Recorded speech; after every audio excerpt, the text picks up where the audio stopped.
The term AI dubbing is used in the industry in different ways, most of the times not in a very scientific or accurate way.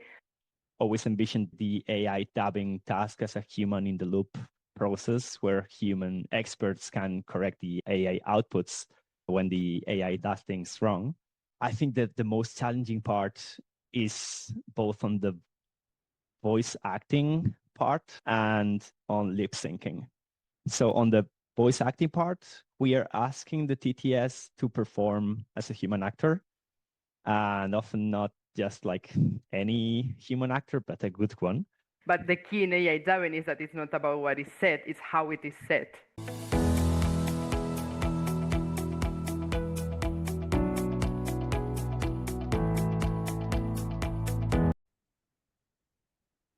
Welcome to the Voices of the Industry, a podcast by the AI localization think tank, which aims to bring together diverse voices from our industry to engage in the conversation about how AI is impacting what we do. Today, we are lucky to have Álex Pérez, lead text-to-speech scientist at Ep8. Álex, welcome. Thanks a lot for inviting me. Thank you. So let's jump straight into the interview. Álex, tell us a little bit more about you, about your background and your field of expertise. Sure. Yeah, so I studied computer science and I did a master's in AI, maybe AI in a more broader way than we think of AI today, because it was 2012. So the whole deep learning revolution was just about to start.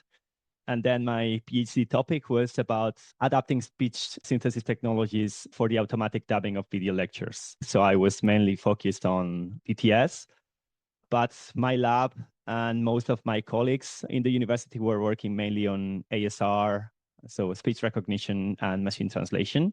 So I also got some general backgrounds in these other related fields as well.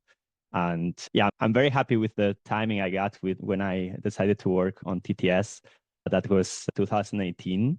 And the field was then moving from statistical parametric synthesis to end-to-end pure deep learning based models.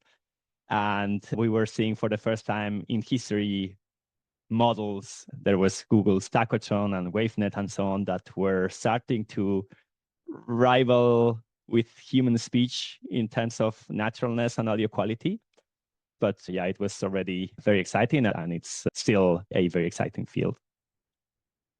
Awesome. Thank you so much, Álex. I'm super delighted to be interviewing you for two reasons. First of all, because you're also from Valencia, where I'm from. So we're here together in the same region, which we both love. Secondly, because it's not so common to have access to the actual scientists working on the back-end technology that everyone is promoting and leveraging and using. Sometimes we have a not so deep understanding of how this technology works. Having the chance to discuss it with you directly, who have been working hands-on for years now in this type of super exciting technologies, is such a treat. So thank you again for being here. And yes, since 2018, you've been playing with AI dubbing, with synthetic voices, and with these models. And almost 10 years after you started, now you are working at Ep8, developing models in the more sophisticated types of models that are now available. And I wanted to ask you about this specific topic, of course. So the term AI dubbing is used in the industry in different ways, most of the times not in a very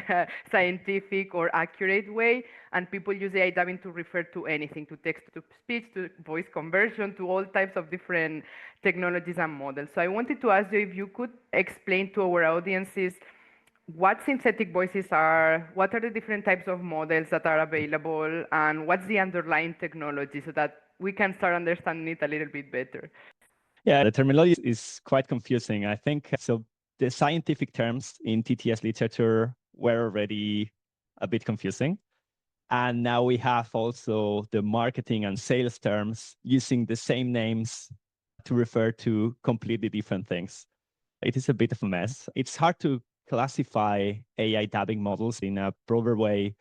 And in the context of dubbing, I would say we can classify models in at least the models that produce speech in the outputs in two quite different tasks. So we have, on the one hand, the TTS models, and TTS models produce speech outputs given some text. And in the context of dubbing, this means that you will have a dub script and then a TTS model will produce a speech for each of the lines in the script.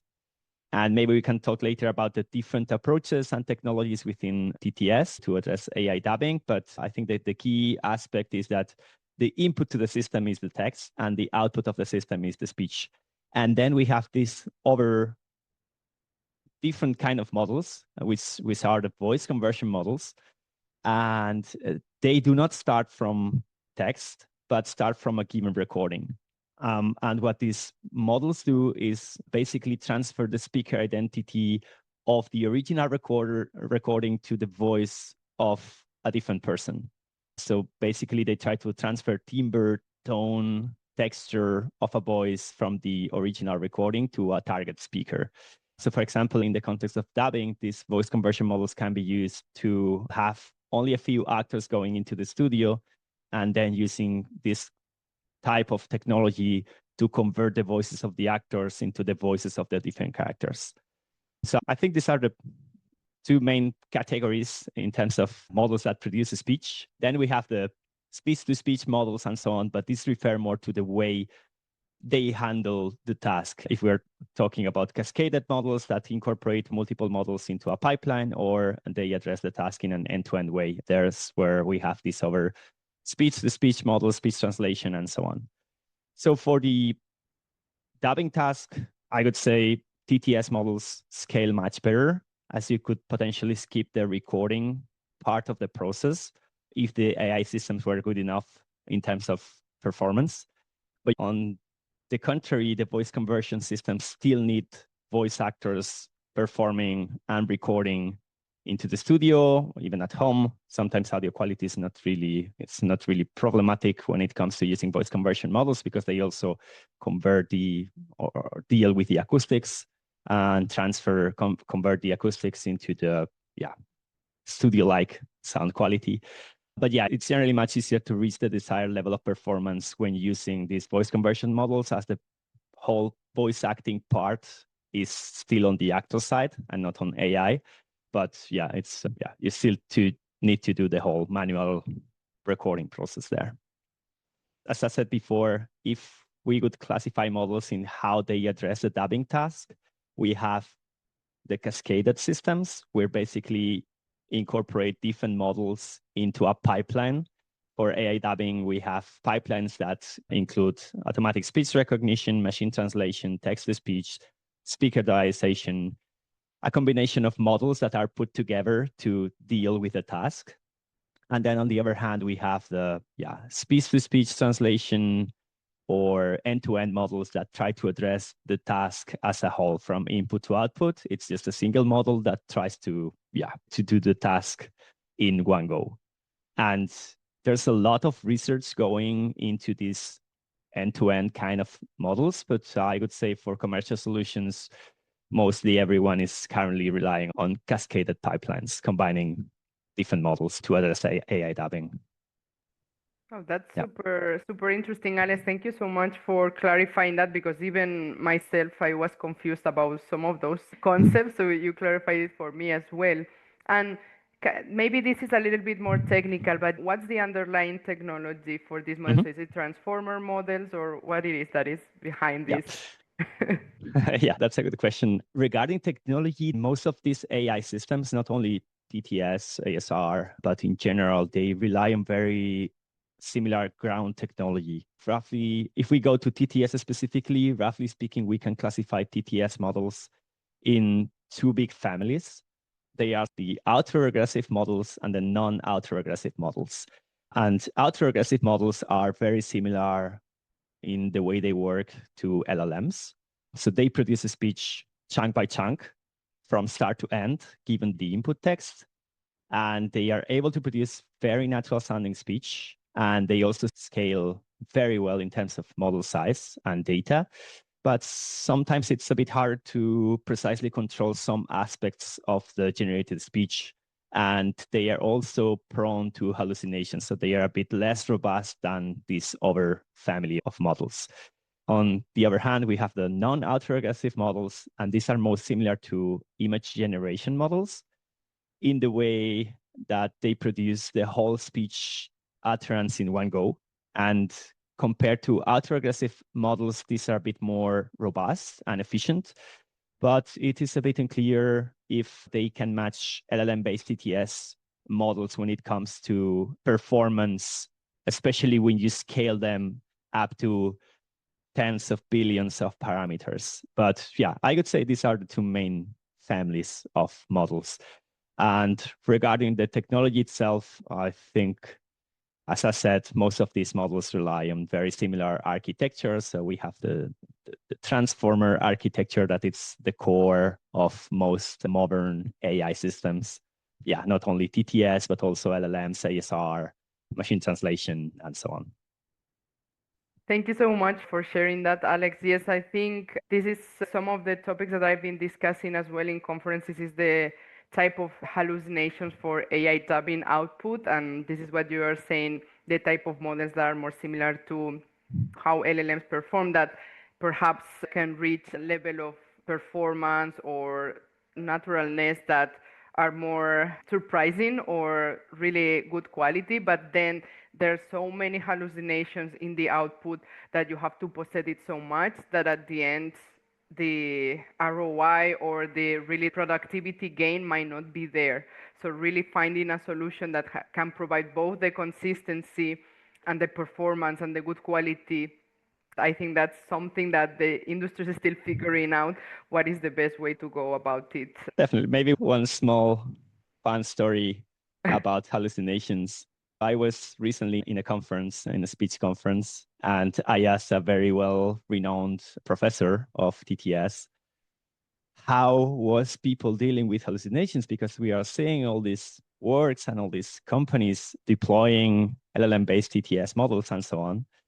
And he told me that almost everyone is producing multiple candidates in parallel of the same sentence and then using ASR on the outputs to do some kind of re-ranking or candidate selection to make sure that what you return to the user is the best possible outcome matching the actual text. So yeah, there are a lot of inference tricks that people is trying to do to get rid of these hallucinations. But it is a big topic in LLM-based TTS systems. It's hard to completely get rid of them. And sometimes, because even if you're trying to do this, have the different takes and then do the ASR to see if what is said is accurate, there are auditory elements that cannot be checked like that, like the accent. The accent is usually a mess for this type of models. I've been testing some of these like bigger companies like 11 Labs, and the accent is always super off. You cannot control those parameters, so you have to regenerate the takes. Of course, you can do some tweaks and different approaches, but if you want to go full, more LLM-based type of AI dubbing, it's not so easy to control the output. So even with this type of methodology that you just described, would still require the post editor to perhaps have to regenerate the take, even if the speech is what it's supposed to be. But the key in AI dubbing is that it's not about what is said, it's how it is said. Okay, let's jump now that we understand what models are in text-to-speech and speech-to-speech and voice conversion. Let's jump into the topic of training.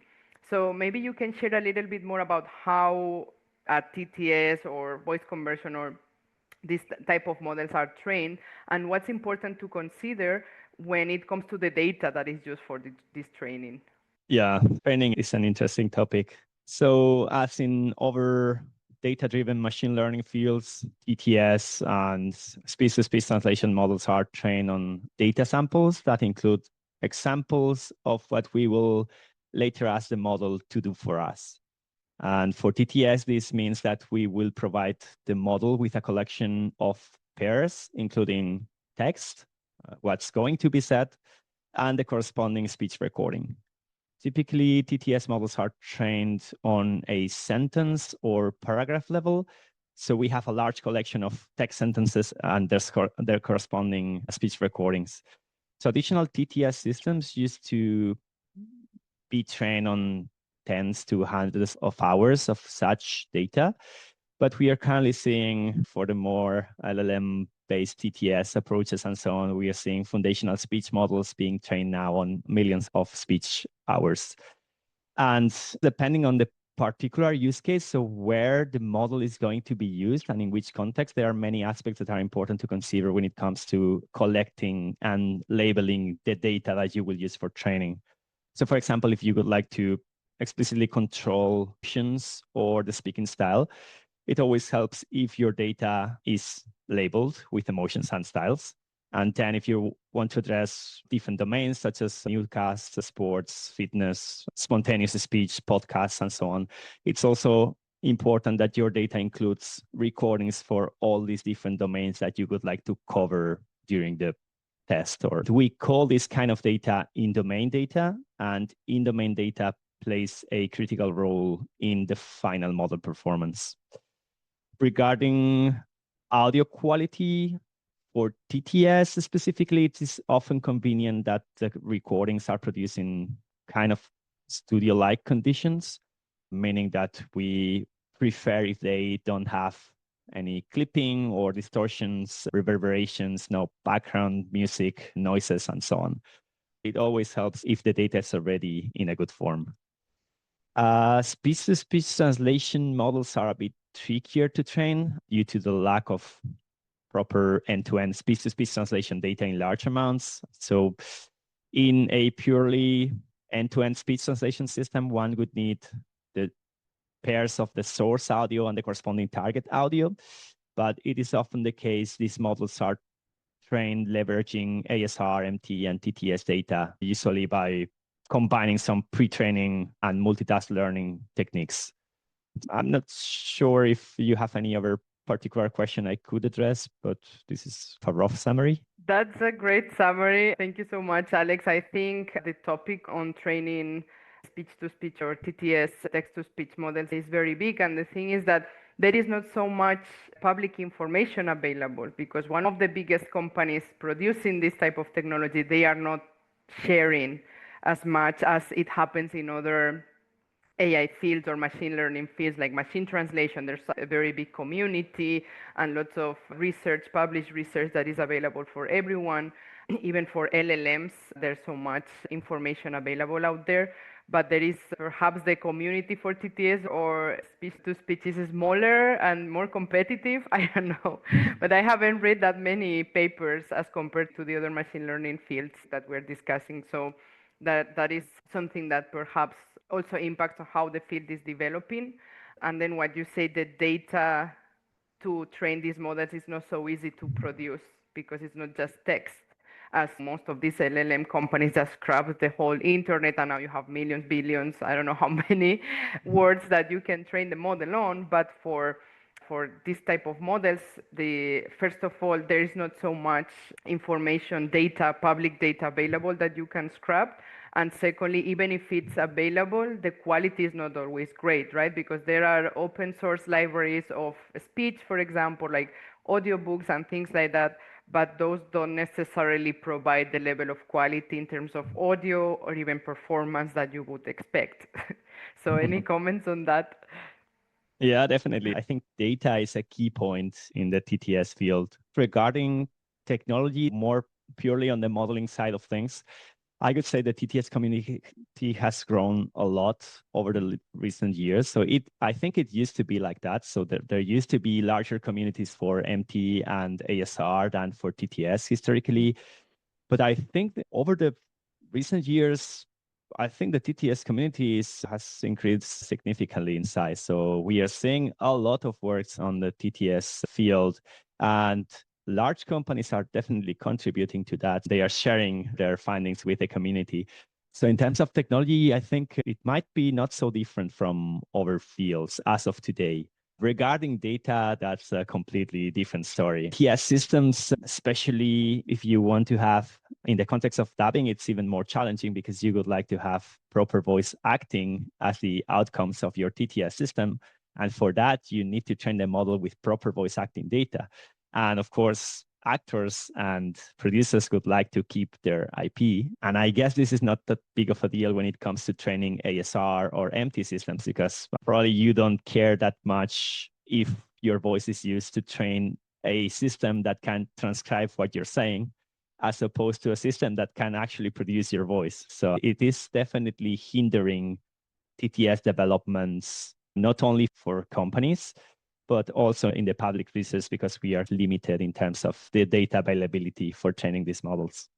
Yeah, thank you so much for adding those comments, Alex. And please, I will ask you to share your top 3 recent articles on TTS developments from the TTS community so that we can share it in the description box of this episode. I wanted to ask you because this technology is evolving, is maturing, and we are seeing really cool stuff happening, but we usually don't talk so much about the challenges that we face when done with AI. So I wanted to ask you, in your experience, what are the main challenges that one might encounter when leveraging this technology? There are a lot of challenges. I think dubbing is a really complex task, even for humans. My background is more on the technology side of things. I'm not really an expert in the human dubbing process, so please forgive me if I say something that it's not accurate.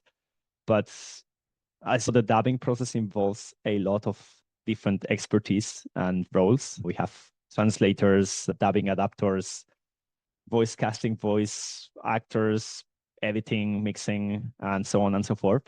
And all of these are really challenging tasks. So it's even more challenging for an AI model. But yeah, coming to the AI part, maybe first let me describe how, or quickly summarize how an AI dubbing system will work. So first, we got the piece of content that we would like to dub. That can be a movie or a clip, whatever. And then we need to identify all the characters in the clip and who is speaking when. Then we need to transcribe and translate everything that's being said, translate it, but also, for example, transferring the pauses in the speech from the source to the target side, transferring nonverbal cues such as laughter or gasping also from the source to the target. And finally, we need to produce the speech for each line in the dub script using TTS, where we aim at not producing any speech, but transferring the intent, emotion, style from the source recording into the target language as well. So each of these tasks in this process is really challenging by itself, and AI models make errors at every step. And that's why at Aptech we have always envisioned the AI dubbing task as a human in the loop process where human experts can correct the AI outputs when the AI does things wrong. But and maybe because I work on TTS, I think that the most challenging part is both on the voice acting part of things and on lip syncing. So on the voice acting part, we are asking the TTS to perform as a human actor, and often not just like any human actor, but a good one. A good human actor does not only consider like an isolated line when doing a recording, but a lot of other contexts. What's the movie about? What's the scene about? What's the mood of the character at that point? How's the conversation going? What's the intent of what you're saying? And so on and so forth. And TTS systems are somewhat limited in the amount of information that they can consider when addressing the dubbing task. So I think that's one of the key challenges when it comes to address dubbing from the AI perspective. And then on the lip sync part, I think, it's also quite challenging for the machine translation to produce translations that match what a dubbing adapter could do. So making sure that the translations are suitable in terms of matching the pacing of the source speech, not only roughly, but they need to provide translations that adapt to the lip movements of the source clip, ideally.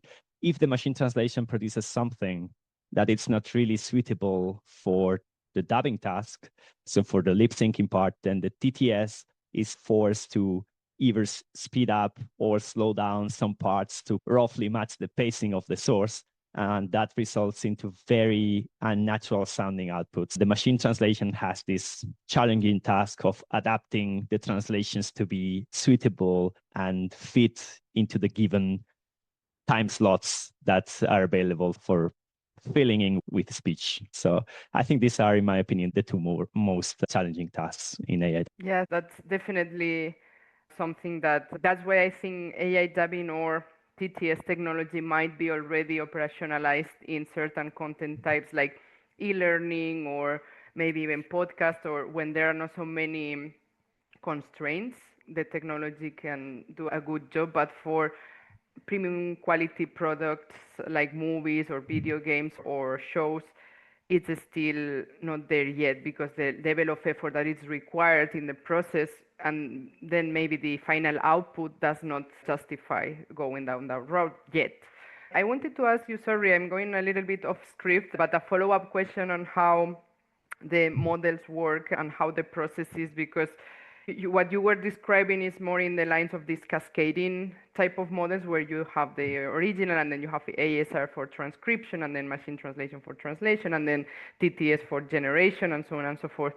For our audience and for myself, I am curious to know how in these cascading models the TTS model takes the original audio into consideration to try to reproduce that voice in the outcome.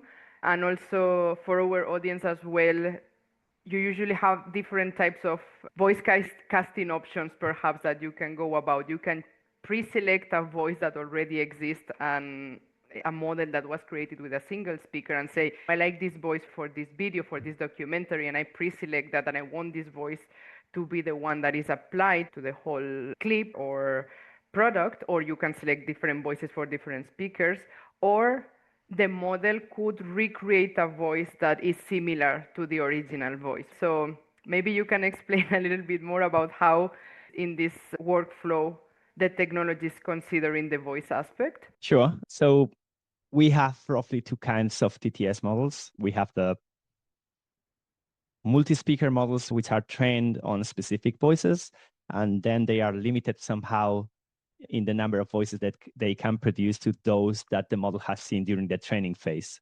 So we train the model with 10 voice actors, and these are the 10s that the model will be able to produce. So that's on the one hand, and then there you can do voice casting and whatever. And then we have these other kind of models that, and these are called many things. In literature, these are mostly known as zero-shot speaker adaptive models, but I think the sales more accurate term might be voice cloning, although voice cloning is a bit more general than that. But anyways, let's not get lost in terminology, where basically what the model does is they try to mimic the voice characteristics of the original speaker, not only in terms of the emotion and speaking style and so on, but the voice itself. So the timbre, the tone, the texture, and so on. And basically, these models get a reference audio, so a sample of the voice that they want to mimic. And this can be anything from 2 seconds to 31 minutes and so on. And they extract some characteristics from this audio that represent all the characteristics of the voice of the person. And then this is what the model will use in a later stage to produce voice that resembles that of the original speaker. When it comes to this kind of voice adaptation, we can distinguish between models that are, in fact, zero-shot, meaning that they are not trained with the voices that they will produce. So the model doesn't really take the voice of the original clip and then modify its weights to learn what the voice sounds like, but operate in a way where they can extract some characteristics from the source audio without needing to retrain its weights. And by doing so, they can transfer the voice from source to target. And the way you address this, there are two main ways. So we have the, let's say, speaker encoder way, where we leverage a pre-trained speaker encoder or speaker classifier that it's able to extract very fine-grained characteristics of the voice. And they produce an embedding. An embedding is just a bunch of numbers that encode what a voice sounds like. And this is helpful for the TTS to reproduce a voice.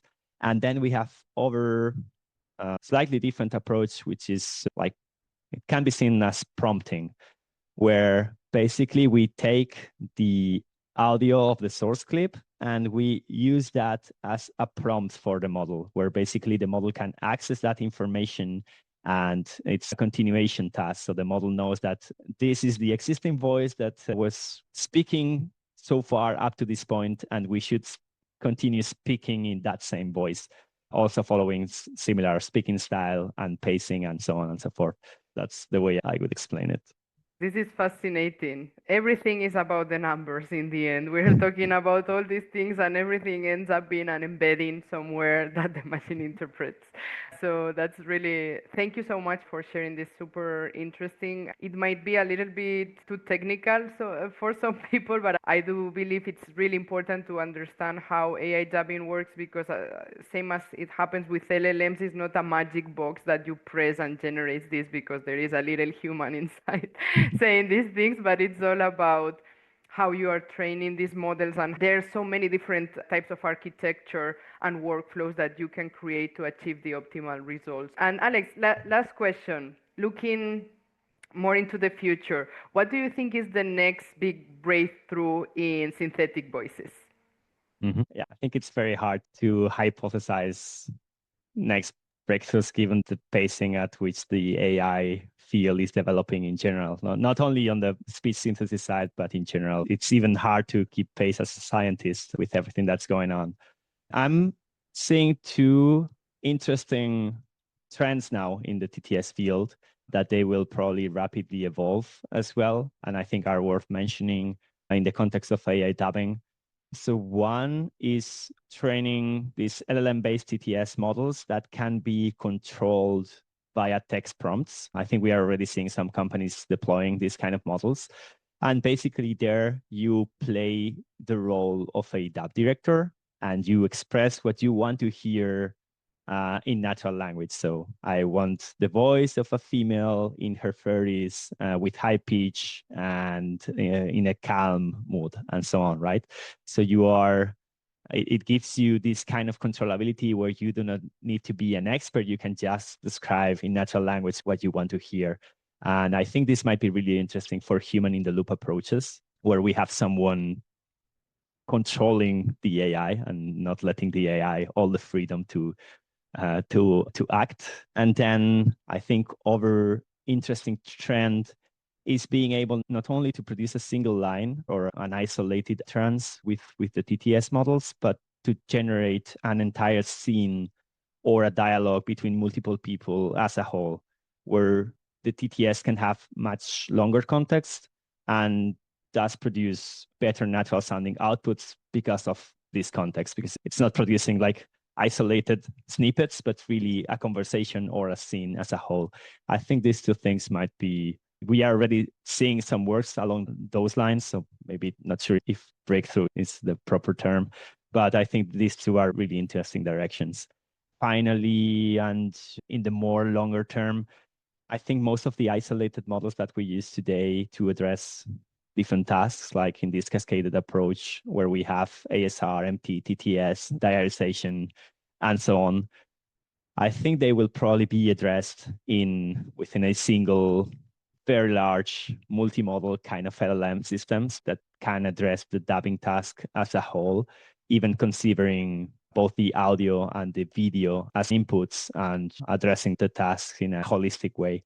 I think this is probably a bit longer term, but probably the future is more towards this kind of super large AI systems that can do many different things, and they can do all of them very well, than on these specialized systems that are put together to perform a task. Wow, so you did have tons of ideas in the end to share. I've seen this prompting interface already in some tools that you can generate a voice based on the prompt. I wonder if that could also be implemented at a scene level or even at a segment level, where you are, okay, I'm not very happy with the performance of this specific line, and now I want to tell the model, please do this in a more like happy way or in a more sad way, or maybe don't put too much emphasis in this word or something like that. I think that would be super cool. Maybe we see that in the future, and yes, those end-to-end or like on the speech-to-speech maybe type of models where everything happens in this model and it combines not only the text but also the audio and the image. That would be also really fascinating to see the results of that. But let's see. Thank you so much for your generosity, sharing all these insights. It's been such a pleasure. I learned a lot from you today. Even if we already discussed this topic a couple of years ago, I feel like I learned a lot. So I'm sure our audience will be very grateful for this episode. Thank you so much. Thanks a lot. Thank to you and all the audience. So yeah, as I Yes. said, I'm very happy to be here. Thanks. We will be sharing Alex details in the description box as well if you want to be in touch. And we will see you in the next episode. Thank you so much. Bye bye. Bye.